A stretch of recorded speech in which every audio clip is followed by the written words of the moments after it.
Bombing, shelling and a major ground assault to come. Russia's upping the ante as the invasion of Ukraine enters its sixth day. A massive military convoy is threatening the capital Kyiv from the north. Missiles and artillery strikes continue to rain down on other major cities. Russia's keeping up the pressure even as its economy and people strain under the growing weight of international sanctions. Moscow says it will keep up the offensive until its goals are achieved. Live to Kyiv, Russia and Brussels in just a moment. But first, how the Kremlin is bringing pressure to bear on Ukraine. Armored vehicles, tanks, artillery. A vast convoy of Russian military hardware is advancing on Ukraine's capital. It's now estimated to be around 65 kilometers long, more than double the length of initial predictions.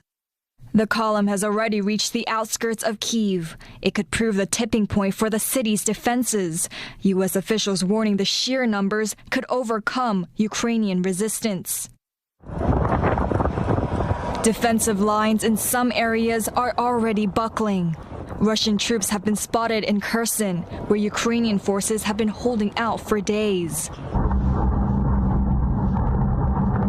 A bombardment of Kharkiv, Ukraine's second largest city, has reportedly killed dozens of civilians.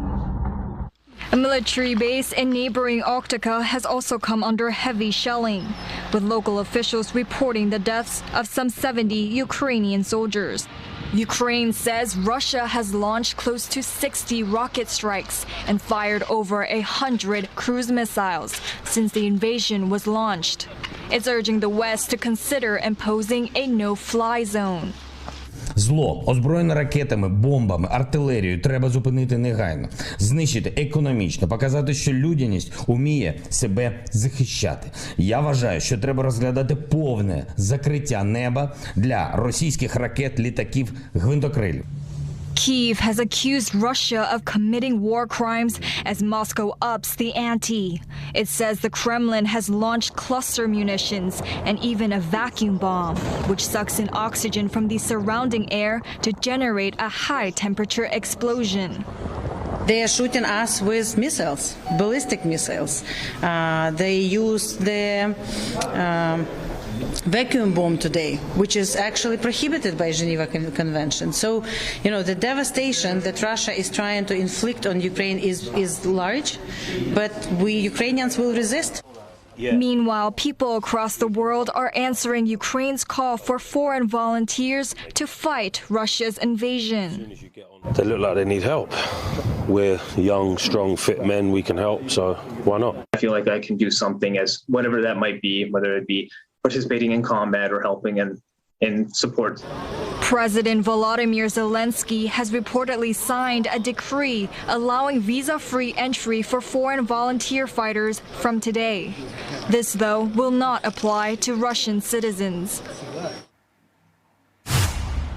And Julia Chapman joins us live from Russia's capital, Moscow. Julia, Russia now warns Ukraine is seeking to acquire nuclear weapons.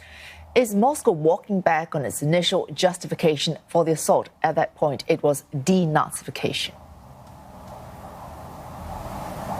No, it's still sticking to that line that it is pushing for demilitarization and denazification, as Russian officials keep calling it. But indeed, we are hearing once again this claim that Ukraine was developing nuclear weapons. That is one that has been outright denied by Ukraine. The allegation in previous days was that the West was helping it do this. But it is certainly not an allegation that is born in any kind of fact. So certainly what we are seeing is Russian officials grasping for any kind of justification they can put together in order to explain the actions that we are seeing in Ukraine to their population. That said, what we are not getting from most Russian officials or even indeed state media is a full picture of what is going on across the country. Most Russians are only being told that there are operations, a special military operation, as it is insisted on being called by Russian officials.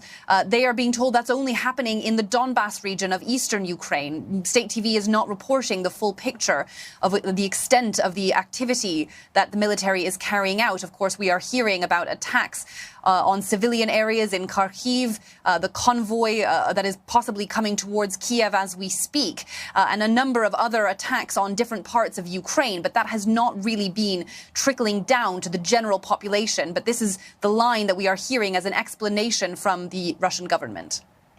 But is the Kremlin explaining or addressing the effects of sanctions that took effect yesterday?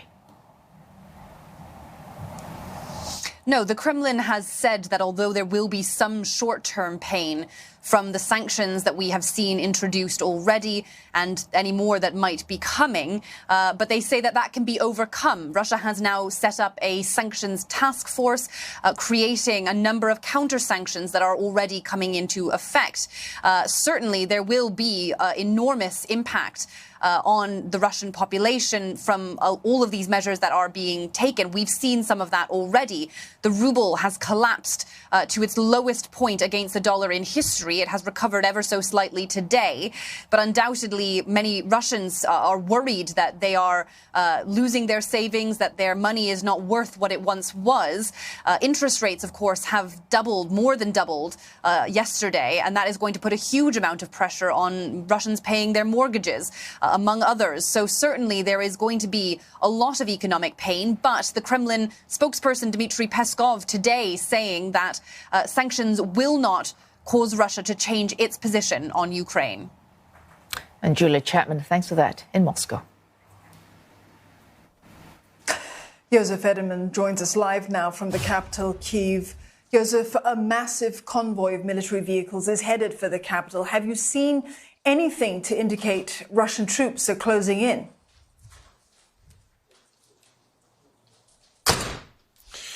Just the satellite photos that we see, we could see this massive convoy, miles long, stretching, crawling its way toward the city. Obviously, the city itself remains quiet. I took a little walk not too long ago. The streets pretty much deserted at this point. Businesses are closed. Just a moment ago, I don't know if you could hear, we have air raid sirens. That's been the pattern for the past 6 days. We may get lulls here and there, but the sirens keep on coming off. So the feeling is that the Russians are getting closer and closer. And Joseph, what has the president been saying to boost morale of the people at this point? And how successful have those efforts been?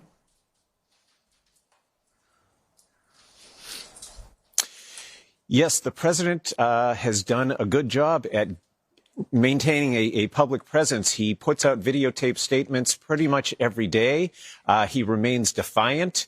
He says he is not going to give in to Russian pressure. He's calling for an immediate ceasefire.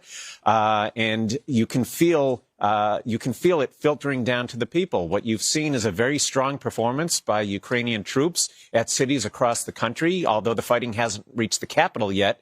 And people, I think, are drawing strength by what they see, that the Russian advance has been slowed. There are all sorts of indications that the Russians are taking heavy casualties. And it goes even beyond the security troops, just to everyday people. There are scenes of people arming themselves with rifles and with Molotov cocktails. There are scenes of people cooking meals, hiding out in basements, and preparing supplies and food for the security troops. So it really feels like a nationwide effort ready to stand up to the Russians. And that tells you, as they get closer to the capital, the Russians can expect another tough fight. And at the same time, Joseph, they need to take care of themselves, supply themselves with the essentials, the day-to-day. Are supplies getting into Kyiv at all? How are people holding up with that?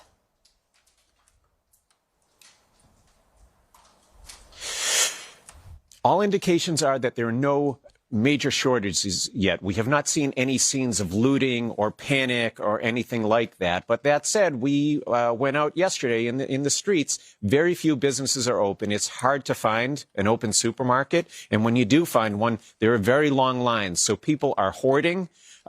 They are preparing for the worst. No signs of panic, but it does make you wonder, how long can they continue to hold out? Because obviously supplying these stores, supply chains, things are being disrupted. So things could get complicated if this drags on for a long time.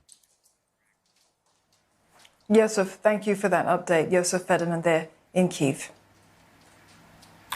A drama at the United Nations Human Rights Forum. Dozens of diplomats from the European Union, the United States and Britain walked out of a speech by Russian Foreign Minister Sergei Lavrov. The EU Parliament overwhelming support for Ukraine even before President Volodymyr Zelensky connected via video link. For this, Rosie Burchard joins us live from Brussels. Rosie, President Zelensky has just spoken. What did he say? Well, he was essentially calling on the European Parliament to back his country's bid for EU membership and to provide greater support and to further, to increase sanctions even further on Russia. So this was essentially a call for help. It must be said this was greeted with European parliamentarians certainly gave him a standing ovation. There was rounds of applause. Certainly a very important day here in Brussels. Now, on that point, on EU membership, EU parliamentarians are expected to vote on and pass a non-binding resolution this afternoon in which they express their support for a clearer European perspective for Ukraine. But let's be honest, it is not up to them. It's up to EU member states as to whether Ukraine can join the European Union and when and whether. Now, it must be said that looking at this from a historical perspective, joining the EU is not something which happens easily or quickly. North Macedonia has been a candidate for membership since 2005. However, we know several EU countries, several current members, including Poland and Lithuania, are backing a sort of fast-track procedure. So while this could take a long time, it must be said we've seen a few big U-turns in EU foreign and defence policy over the last week in response to this invasion. So we really can't rule anything out. And Rosie, in contrast to that standing ovation for President Zelensky, we've got that dramatic walkout greeting a Russian Foreign Minister Sergei Lavrov's address at the UN Human Rights Council. Absolutely. So this was also dramatic scenes as we see these dire scenes of conflict playing out in Ukraine. We also see this political drama playing out in Geneva. First, Russian Foreign Minister Sergei Lavrov was supposed to be there in person. Then the Russian Foreign Ministry said he would not be going because of EU flight bans, part of those sanctions, though the EU then came back and said he was welcome to go so long as it was for diplomatic activities. In the end, this speech was delivered by video messages. He made some references to points he has before. He kind of framed this invasion in terms of protecting the Russian-speaking minority in Ukraine. He talked about the Ukrainian government as neo-Nazis.